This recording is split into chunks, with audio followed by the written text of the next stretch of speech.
For decades, the government has put together plan after plan for subway proposal after subway proposal, and they've spent tens of millions of dollars doing so. And we've never had a new subway system until now.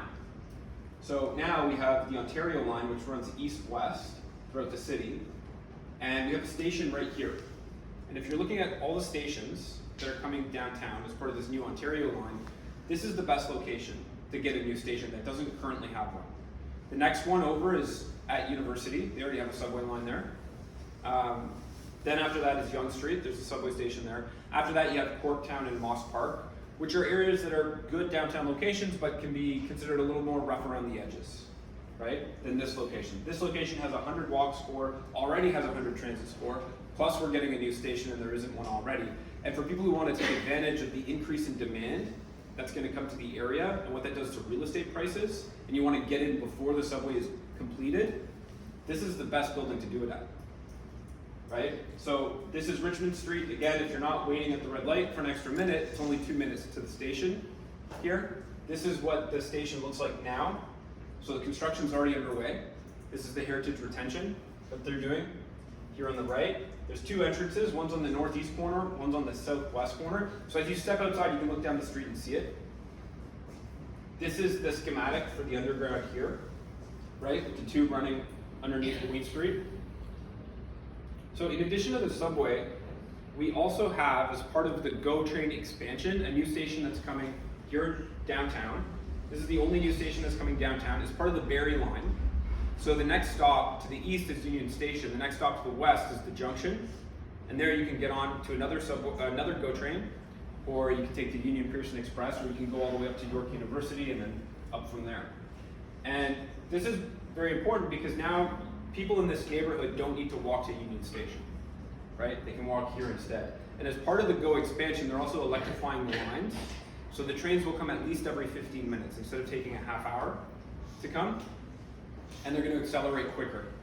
And the average speed will be 50% faster. Instead of 90 kilometers per hour, on average, the trains will now go 140 kilometers per hour on average. We're also a 4-minute drive to the Gardner. So it's good for driving the location as well as walking in transit. And you have two of the most prominent one-way streets in the city right here, which are designed for drivers. You can cut across the city downtown very easily on these one-way streets. The Well is just a 4-minute walk away, so there's 420,000 square feet of retail and food. There's also 1.2 million square feet of office, which is almost as much office space as Scotiabank Tower. And so that's just a 4-minute walk away down the street. Also, in terms of major plans for the future, you may have heard of this. This is called the Rail Deck project. This is in the planning stages. So this goes from Bathurst to east of Spadina. I think the High Line in New York. Part of the plan here is to cover the tracks with a 20-acre park. And that's significant for anybody who owns real estate in the area because, especially if you're close to the tracks, right now the tracks are exposed. There's no station there now. And so the tracks don't really add a benefit to residents. In fact, it devalues residential values because they're noisy, they pollute, the trains are just parked here but they're running. And so now you're going to cover all of that, right? It's a beautiful 20-acre park. So that increases residential values in the area. Plus, they're going to add millions of square feet of new retail and office space, as well as 6,000 residential units, both rental and condo. And the group behind this plan is one of the largest pension funds and real estate groups because they're actually the pension fund for the construction workers, right? It's Leuna and Fengate. So one of the big players in the business, which is suitable for this type of big plan.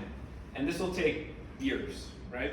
This is a medium to long-term play for the area. I mentioned the business model. So Devron's doing larger average suite sizes, which means less suites in the building, and more exclusivity for any of the owners, less reselling on the secondhand market, right? Less rentals, less availability. Right now you have a whole building to choose from. You can choose pretty much any suite you like in any direction. When this is completed, there's not going to be many options available, and people will have to take what they can get. They're not going to be able to choose between the east and the north and the west and the south, because you essentially have a boutique building within a tower. So you get the benefits of the exclusivity with the benefits of a tower, which is the big amenities and the views as well.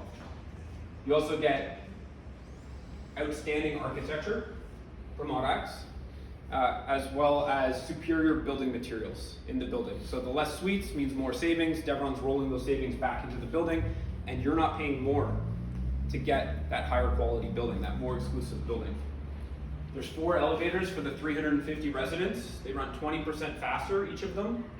So yes, there's still gonna be move-ins that are happening and elevator maintenance that's happening, but your wait times for elevators are gonna be significantly less than any of the buildings in the area, especially if you're considering one of those 70 or 80 story towers, right?